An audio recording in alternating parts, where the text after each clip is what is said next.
Ang Pahayag chapter 2 verse 8 to 11 ay isang mensahe para sa iglesia sa Smyrna.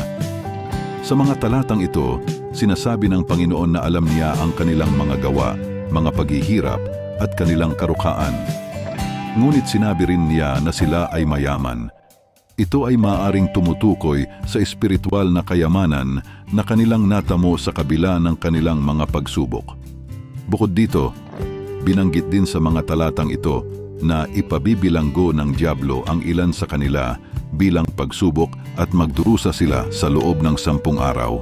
Ngunit hinihikayat sila na manatili sa pagiging tapat hanggang kamatayan at sa huli gagantimpalaan sila ng korona ng buhay. Ang huling talata, Pahayag chapter 2 verse 11 ay isang paalala para sa lahat na makinig sa sinasabi ng Espiritu sa mga iglesia. Sinabi rin dito na ang mga magtatagumpay ay hindi masasaktan ng pangalawang kamatayan na maaaring tumutukoy sa espiritual na kamatayan o sa kaparusahan sa impyerno. Sa huling bahagi, ang mga talatang ito ay nagbibigay ng pag-asa at lakas sa mga taong naghihirap at dumaranas ng mga pagsubok.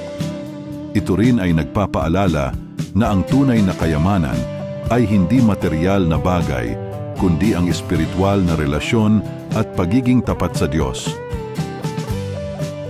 Thanks God!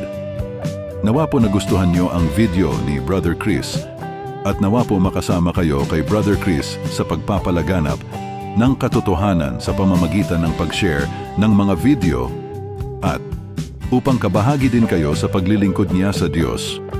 Patuloy niyo lang po siya ay like, follow, and comment at subscribe sa kanyang YouTube channel, iBro Chris Channel. Pagpalain po tayo ng Diyos. God bless you.